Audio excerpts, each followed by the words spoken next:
Om. Today we have our honorable guest, Dr. Ravi Prakash Arya. He's a world-renowned Vedic scholar and philologist. Now he's working as professor at Maharshi Dayananda State University, Haryana, near the Delhi. He's also research director in Indian Foundation for Vedic Science. He's also edited so many research journals. He's also edited the research journal Vedic Science, dealing with the scientific interpretation of Vedas and allied literature and ancient Indian tradition. He gave talks on radios, televisions, and presented papers in India as well as abroad. He has produced around 64 research papers and 73 books in India and abroad. His main topics of interest are Vedas, Indian history, and culture. There's a lot to tell about him. I know him personally since some months. I have heard about him a lot. But few months back, I got a chance to speak with him, and let us listen to him. Welcome, Professor Ji. We are waiting for your speech. Thank you, Harilal Ji. And I also thank all the members of Arya Yoga Kerala.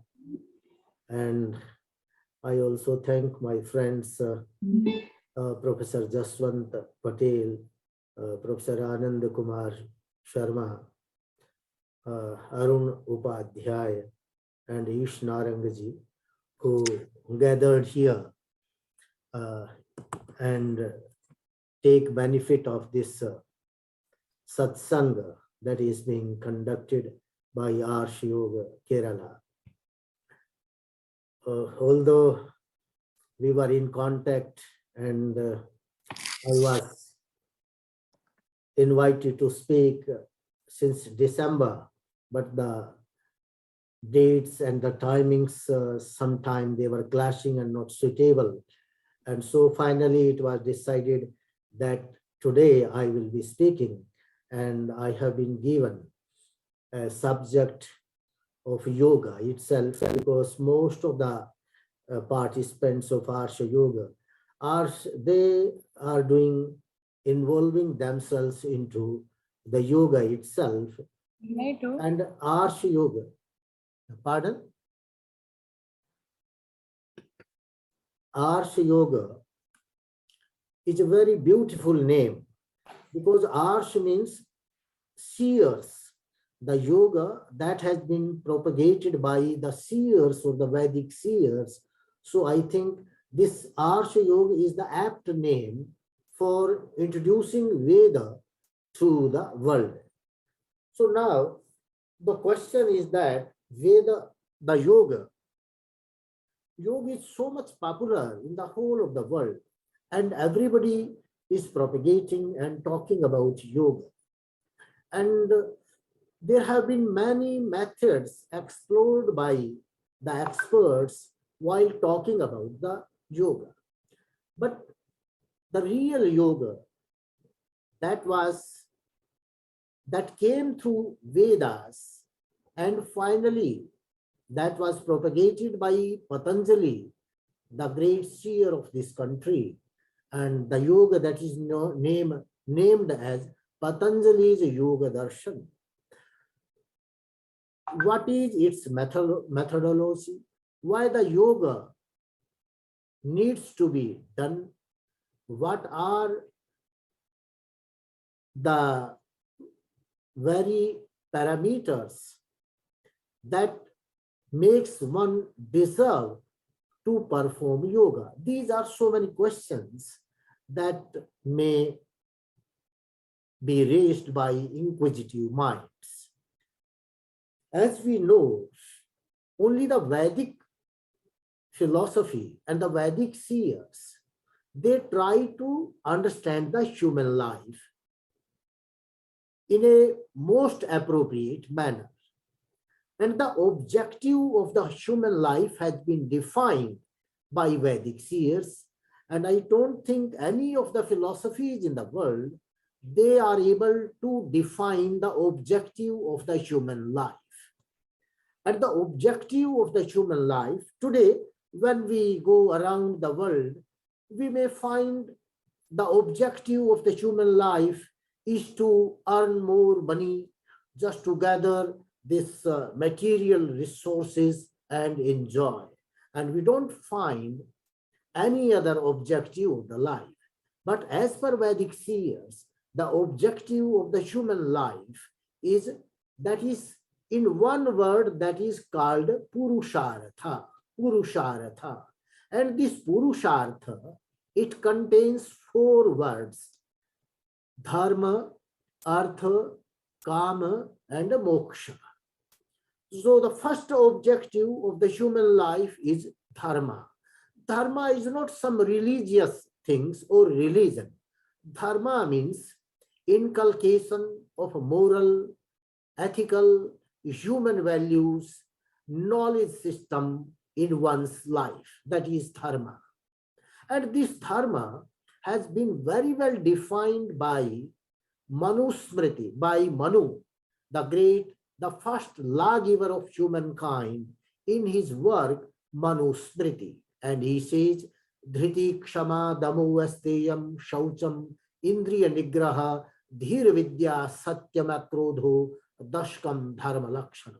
He has told 10 types of dharma.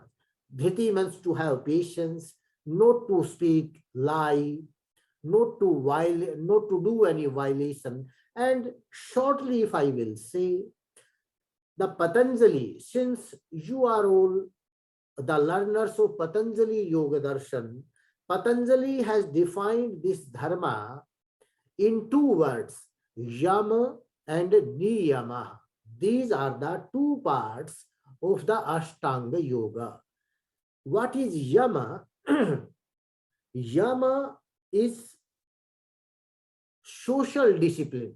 Whatever Patanjali says about yama, and that has been also said by Manu, yama is the social discipline, and it contains ahimsa, asteya, brahmacharya, aparigraha, like that.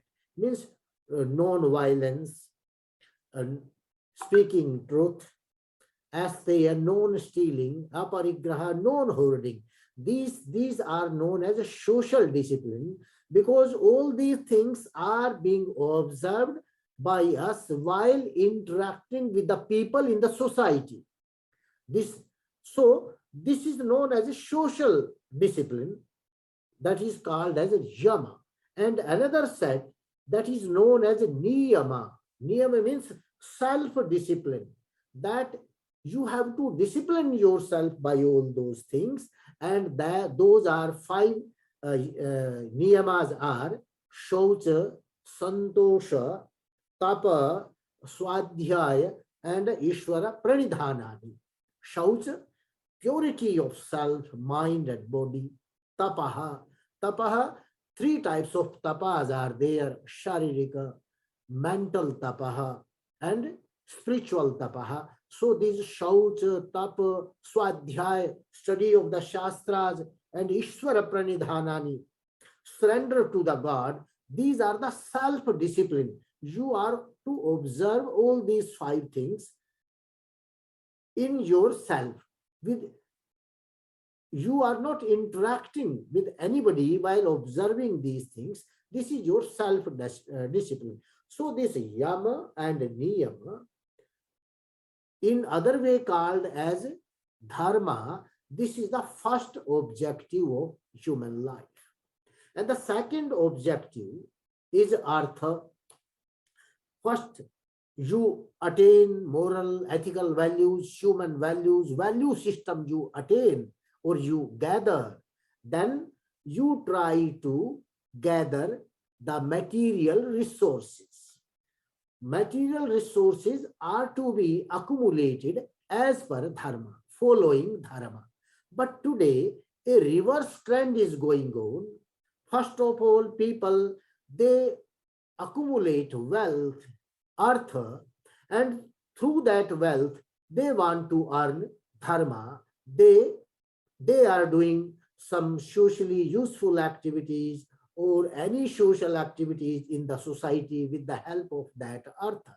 So this is the reverse order we are following. First of all, we should attain or achieve dharma, moral, ethical, human values, the knowledge. Then we should accumulate the wealth following the path of dharma. And third objective of the human life is kama. Kama means everybody has some desire in his life. We want to do certain things. So fulfillment of desire with the help of the artha earned following the path of dharma. That is the third objective of the human life. And the last objective of the human life that has been defined by Vedic seers, that is moksha. Moksha means final emancipation, final detachment, or you can say living detachment from these worldly activities, or union with the Paramatma, union of Jivatma with the Paramatma, and disunion of Jivatma with this mundane world. So that is moksha. And accordingly, keeping in view of these four objectives of human life, the entire Vedic system, the entire intellectual tradition of India has been formulated by the Vedic seers. And these Shadadarsanas, of which Yoga Darshan or Yoga and Sankhya are the parts, this tradition also takes you to the same system. In the third, just now, Meera, she recited the third chapter of Bhagavad Gita. And while reciting the third chapter of Bhagavad Gita, she quoted a shloka, Jnana Yogena Sankhyanam Karma Yogena Yoginam. These Sankhya and Yoga, these are the twin shastras. These are the twin scriptures. They are interrelated. Sankhya talks about jnana and yoga talks about karma. So what is the difference between the jnana of Sankhya and the yoga of karma? If we are able to understand this, I think the whole crux of the yoga or the Vedic system could be understood. Sankhya is just the jnana. And what is jnana? There are two words used in Sanskrit frequently. In Bhagavad Gita also, Krishna says to Arjuna, Jnanam te sa vijnanam. I give you the jnana along with the vijnana. So what is that jnana and what is vijnana? Jnana, the Adi Shankara, a great philosopher of this country, after Mahabharata, he defines both the terms very beautifully. Adi Shankara says, Jnanam Vishayaha, Vishayanubhutira Vijnanam, Vijnanam Anandam Brahma. He says, Jnana, mere information is the Jnana. Information of anything, that is jnana. So information of Brahman or Paramatma is the jnana. When that information is realized, is experimented, or comes to your experience, that becomes vijnana.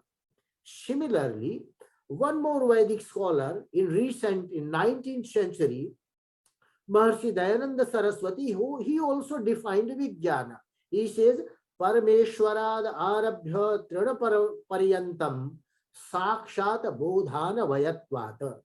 Means right from God till the root of grass, if we are able to realize this whole system, that is known as a Vijnana.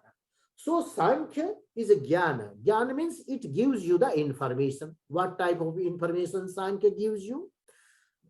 Sankhya gives us the information that how a person, how a soul becomes embodied, embodiment of soul. A soul becomes embodied, a pure soul becomes jiva. Jiva means embodied soul that occupies this mundane body, this physical body. Sankhya tells about that. And occupying or embodiment of the soul is its bondage in this mundane world. And when this soul gets embodied or gets away from this body, that is known as a disembodiment. And this embodiment is told by yoga. And yoga gives a full methodology how to get this soul disembodied from this physical body. And disembodiment of soul is just the moksha. And embodiment of soul is bondage or cycling in, reeling under the cycle of life and death. So these two things, Sankhya and Yoga, Sankhya tells how the body gets embodied, and Yoga tells us the way out, how to get this body disembodied, or how to attain moksha. And for this whole system, disembodiment, for attaining moksha, or final, we can say, relief from the suffering, spiritual suffering, astronomical suffering, or the physical suffering, that is the main aim of yoga. And for that matter, this mind plays a role, great role. This mind plays the role whether a body is going to be embodied or whether a body is going to be disembodied. Nothing can happen without the help of mind. Now the question is, there are 3-4 things talks about or included into the mind. First one is ahankara, then another one is chitta, another one is buddhi, or chitta we call. There are 2, 3, 4 things which are combinedly known as mind. Buddhi, chitta, ahankar. All these 3 things, we call them as mind. But Patanjali, while he talking about the yoga, he picks up the one part. He says, yogas chitta vritti nirodha. What is yoga? While defining yoga, he says, chitta vritti nirodha. Means he says, the withdrawal of your mind from the outside world, that is yoga. And nirodha, the word nirodha has been explained by so many scholars in different way. Some says nirodha means suppression of mind. Some says it is the control of mind. But you know, neither through suppression nor through forcibly controlling anything you can attain anything. So here nirodha means withdrawal of mind from the sensory objects in the outside world, that is yoga. And this chitta, what is chitta? We shall have to understand the chitta. If we are not able to understand the chitta perfectly, I don't think we will be able to understand the yoga. Chitta, the mind, it has 2 qualities. There are 2 qualities of mind. First mind is empty mind. Empty mind. It's a pure mind. It has nothing in it. And the second mind is the full mind or modified mind, a mind full of the information from outside world. That is called as a chitta. If the mind has lot of information from the outside world, that is known as a chitta. And this chitta, this modified mind or the mind modified by the information from outside world, it is a fickle mind. It keeps on running and at a very fast pace, it keeps on running. And this mind is called as a chanchala or fickle mind. Why the mind becomes fickle? I'll just give a small example. Suppose there are two shopkeepers. In one of the shopkeepers, there is no item to be sold out. So what he will do? You will find him sitting still without any activity. But in another shop, the shopkeeper has a lot of things to sell. He has a store of lot of things. Then there will be the full activity. The people will be going in, coming out. So you will find him busy. Similarly, if the mind is full of the information from outside world, it is a chitta, it will remain active, it will remain fickle. But if there is no information from outside world in your mind will become sthira, it will become stabilized, there will be no activity. So simple method Patanjali gives, the how the mind is to be withdrawn from outside world. You will have to empty it. You will have to empty it from the outside information. And when the mind is emptied, it will become stabilized. And what will happen? Yogas, chitta, vritti, nirodha, it will be withdrawn from the outside world. And then what will happen? Next, Patanjali says very beautifully, he says, tada drishtu swarupe avasthanam. And when the mind becomes emptied from the outside world, information of the outside world, then drishtu swarupe avasthanam, then the seeker will establish in himself. He will be able to identify his true nature. What is the true nature of mind? True nature of mind is that it is esprit, it is pure mind, it has no physical intent in it.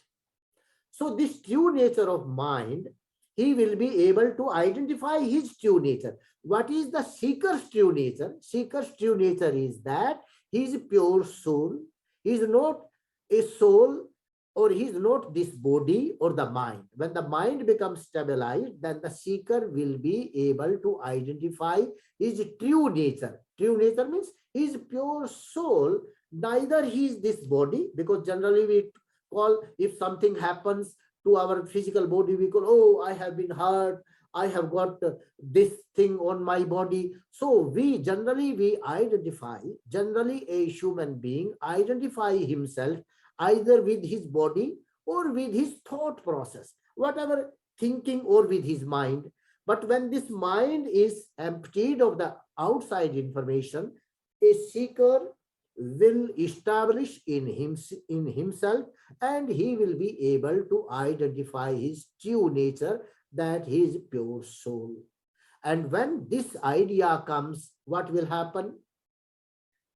He will be able to distinguish himself from this body, and he will be able to know, no, I'm not this body, I'm only the soul.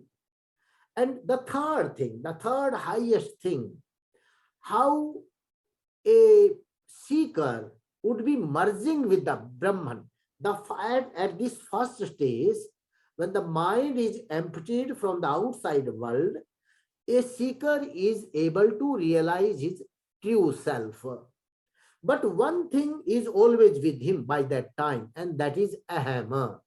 When a child is born, what the Sankhya philosopher tell us, that prakritir mahan mahato ahankaraha. How a human being is born, he says, When the soul comes in contact with this Prakriti, with this material world, then Prakritir Mahan, from this material world, his intellectual power, that is form. Mahan means buddhi. His buddhi comes into being. When a human being is endowed with buddhi or the power of thinking, what will happen next? What will happen? Then Mahato Ahankaraha. He will have the Ahankara. Ahankara means sense of individuality. Ahankara doesn't mean ego, means a sense of individuality.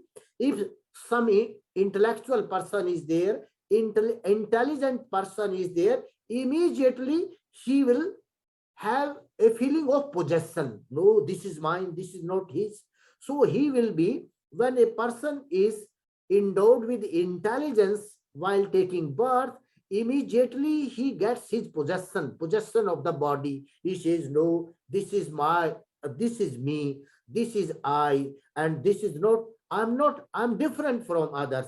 So this type of ahama, sense of individuality, immediately comes to the mind of an intelligent person.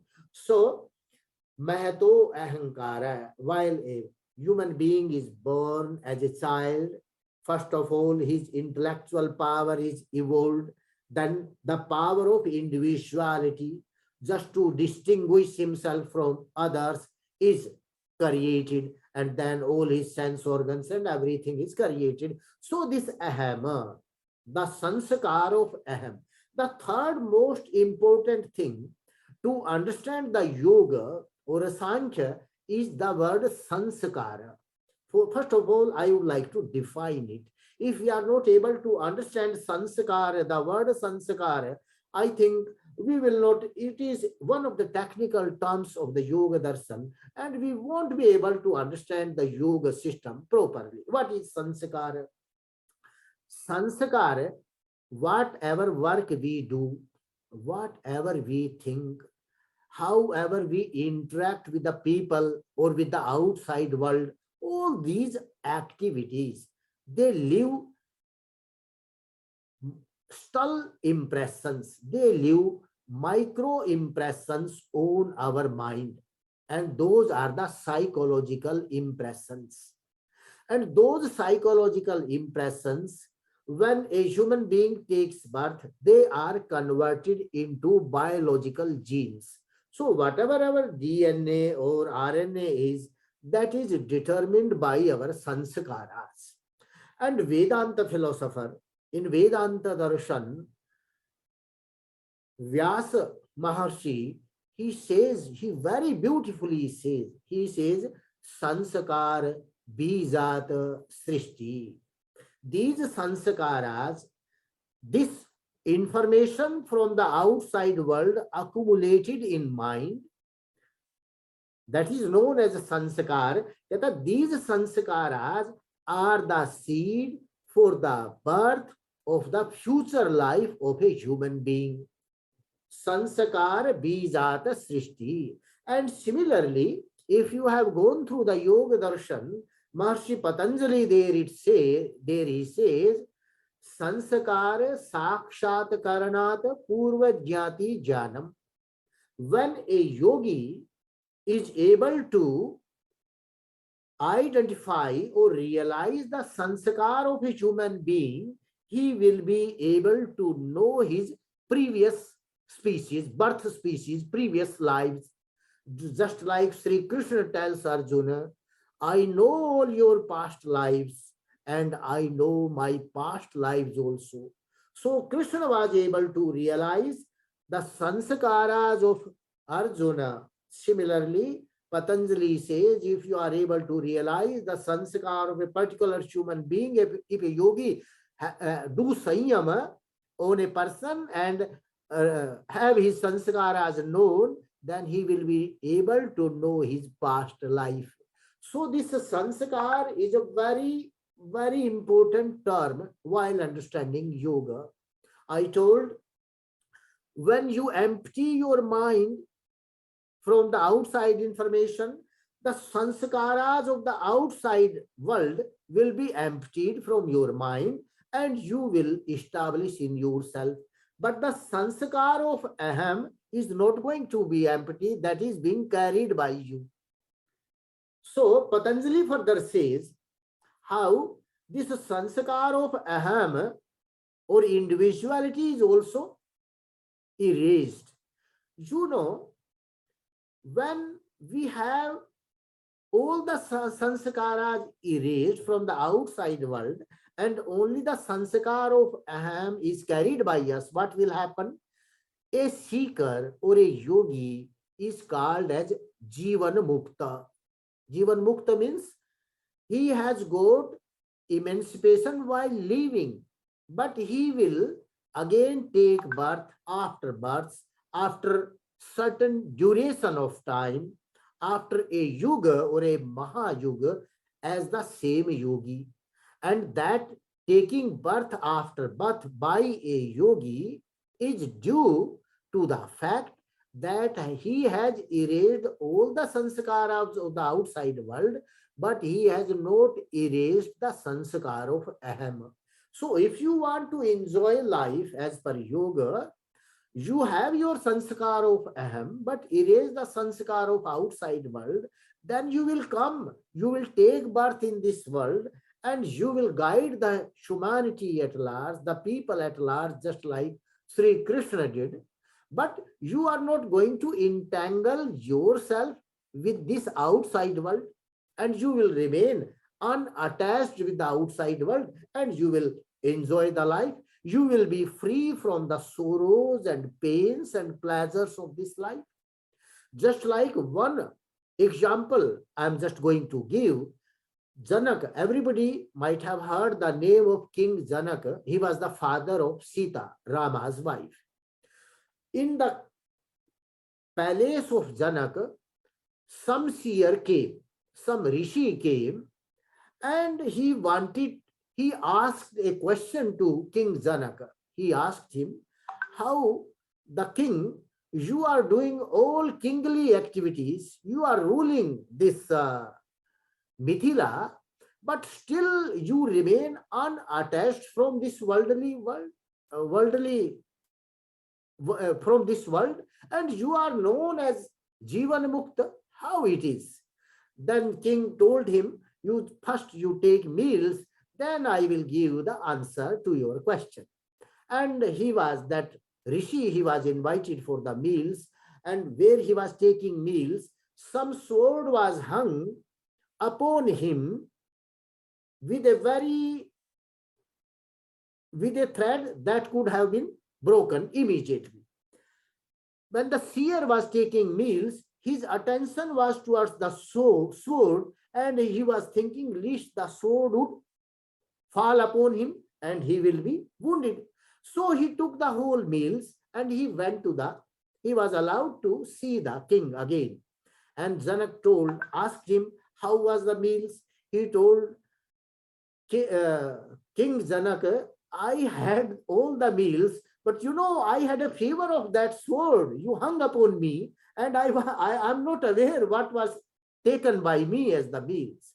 So the Janak told, this is the answer of your questions. I'm doing all worldly activities. I'm ruling this public, but I'm not aware.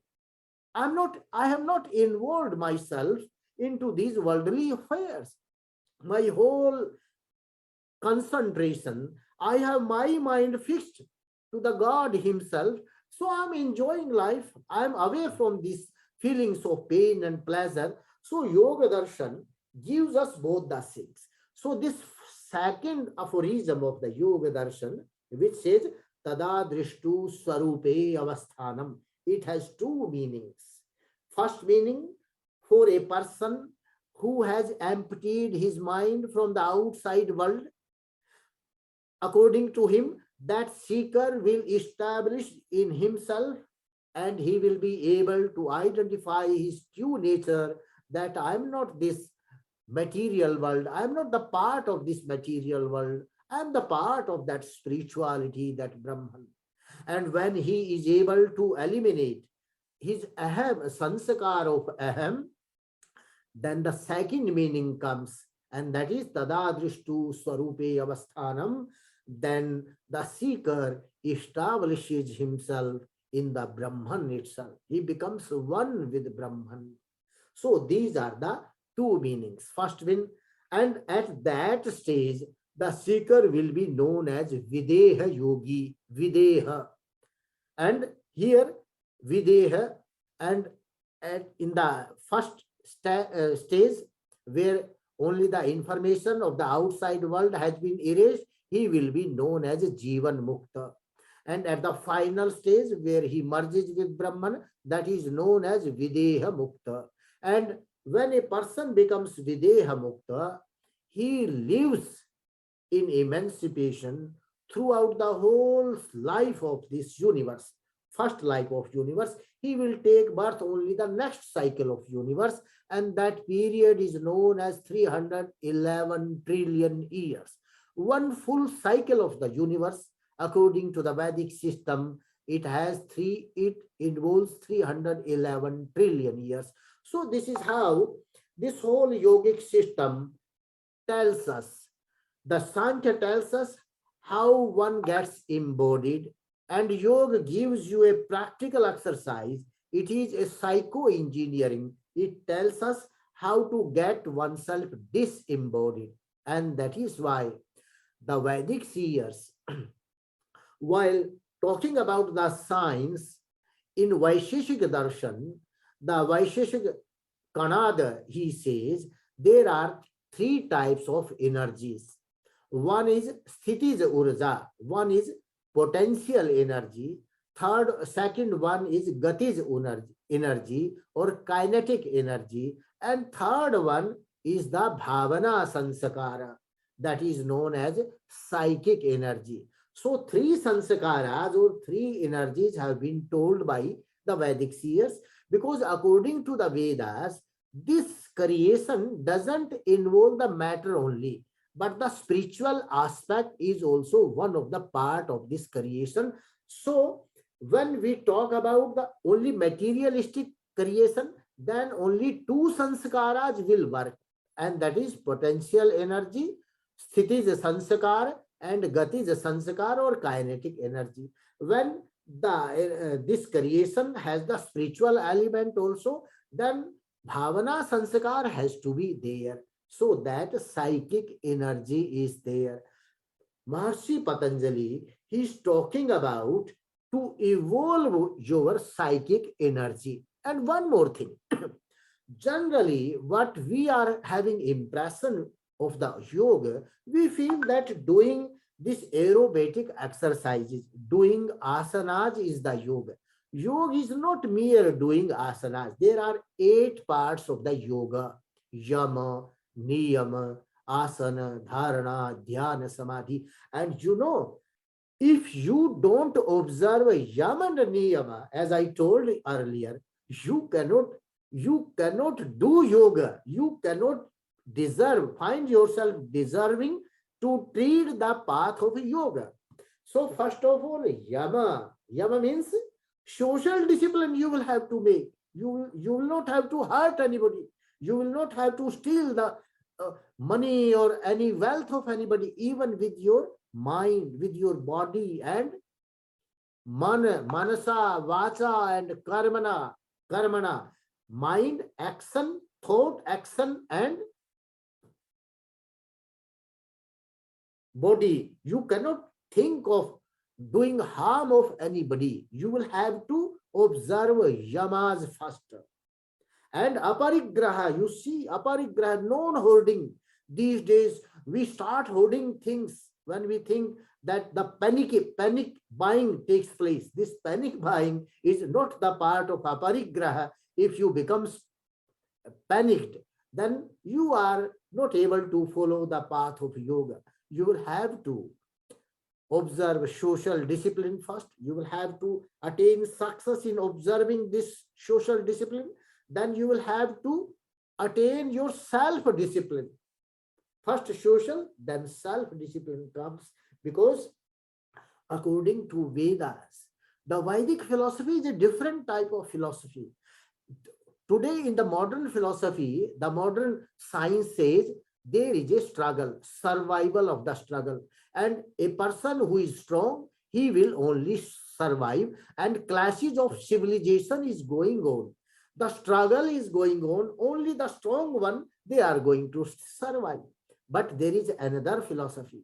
There is another philosophy of Buddhism, and that philosophy says, live and let live. You also live and let others live. Don't kill them. But the Vedic philosophy is quite separate from these two philosophies. Vedic philosopher says, live and help others to live. You also live and help those persons who are not able to live properly. So you will have to, that is why the word has been coined propakara. Propakara means help others to live. Word has been coined as aparigraha. Don't hoard things. The word has been coined asteya. Don't steal anybody's thing. Word has been coined as ahinsha. Don't do violence. So all these things will lead you to live a life of Vedic philosophy, and that is the life of live and help others to live. And you know, I think my time is going to end, but I would also like to explain a few immediately one more thing. Human life, we are all human. This is one standard line. And if you go above human life, that is known as the divinity, and that is known as Swarga, that is known as Devatva. And if you go below this human life, the species of human life, that is known as Naraka, that is known as hell. A very beautiful word has been described by Patanjali. Patanjali says, Sati Mule Jati Ayura Bhogaha. This aphorism is very important to understand the future of your being. Sati Mule Jati Ayura Bhoga. He says, when the sanskaras are left with you, when you have the sanskaras from this outside world, what will happen? Based upon those sanskaras, you will attain your future species of life. Species, I'm not saying future yoni, jati. Species mane, whether you will become a bird, animal, or insect, or a tree. That species will be determined according to the sanskaras you have accumulated in this life. And the third thing, jati, ayu. Ayu means the lifespan. How long you will be in that particular species. If you will be living a life of a tree for 1,000 years, 10,000 years, or a life of a human being for 1,000 years, 11,000 years, that will be determined with the sanskar you have accumulated. And sometime in Ramayana, you might have heard that Rama ruled this world for 11,000 years. That was not in one go. He took birth after birth as a human life, and in all the birth, he was emerging as a ruler. So the full lifespan in one species, that will be determined by the sanskara, jati, ayu, and bhoga. Bhoga means, suppose you are born as a human being again. So bhoga, whether you are getting pleasures, physical pains, diseases, you are afflicted by mental problems, all these are due to your past sanskaras. You have accumulated these three things, and that is why it is said a person carries nothing with him in the next life. He carries four things: Ayu, Vidya, Yash, and Bala. Ayu means your life, Vidya, the knowledge you have attained, Yash, the name, fame, and Bala, your physical strength or the health you will carry. And that is why in one of the Niti shloka, the author of the Niti says, Abhivadan Nityam Abhivadan Shilasya Vridhopasevinah Chatwari Tasya Vardhante Ayura Vidya Yasho Balam. A person who have respect for elderly persons, for the scholars, abhivadanashilasya nityam vruddhopasevinah, who takes care of elderly persons who are elderly in age, who are elderly in knowledge, who takes care of them, who have respect for them. He adds to his life four things: ayu, vidya, yash, and bal. The age, good health, vidya, the knowledge, that will be added to his life. And that is why all the times it has been said that in Ayurveda also, you will be surprised to know that Ayurveda talks about two types of diseases. One is karma vyapashraya chikitsha, another is daiva vyapashraya chikitsha.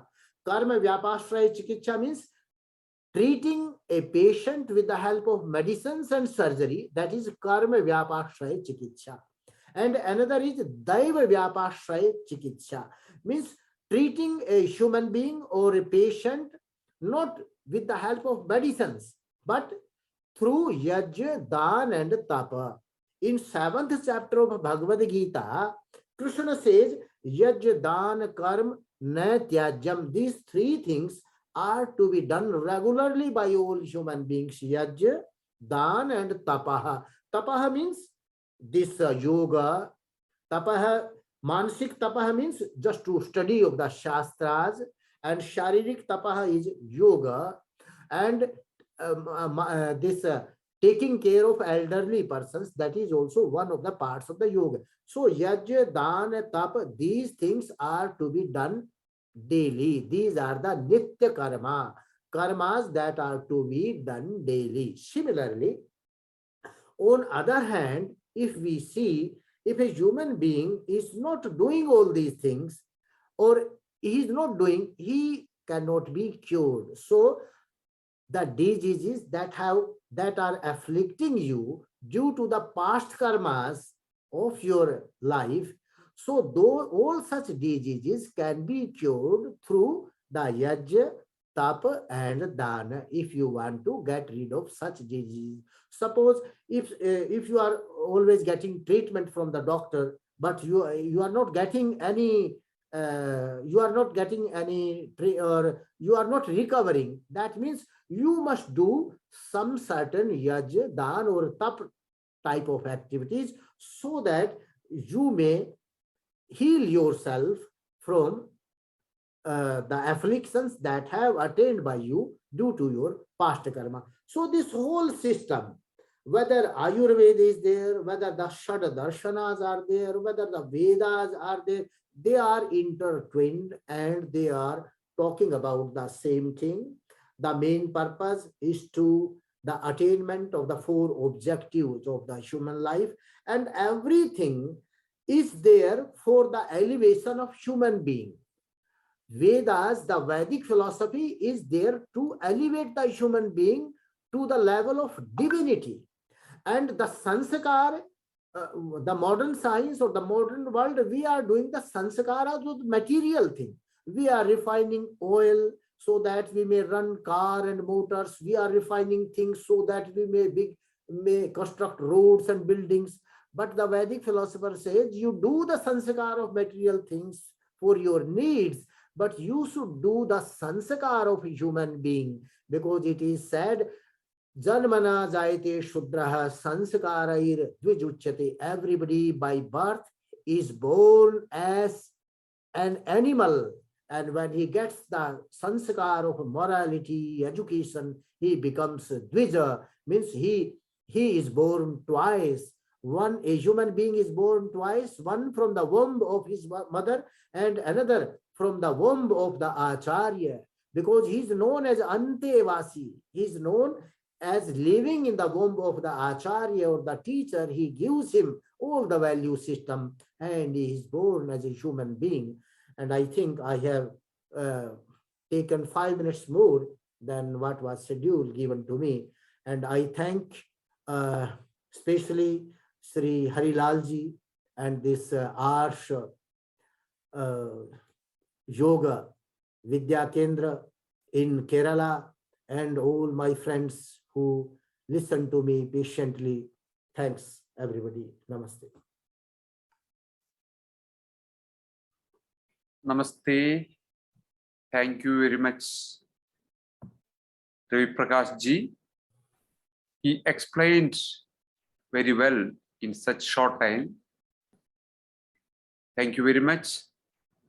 We hope you will come again for some other satsang and talk more for us. Yes, yes, yes.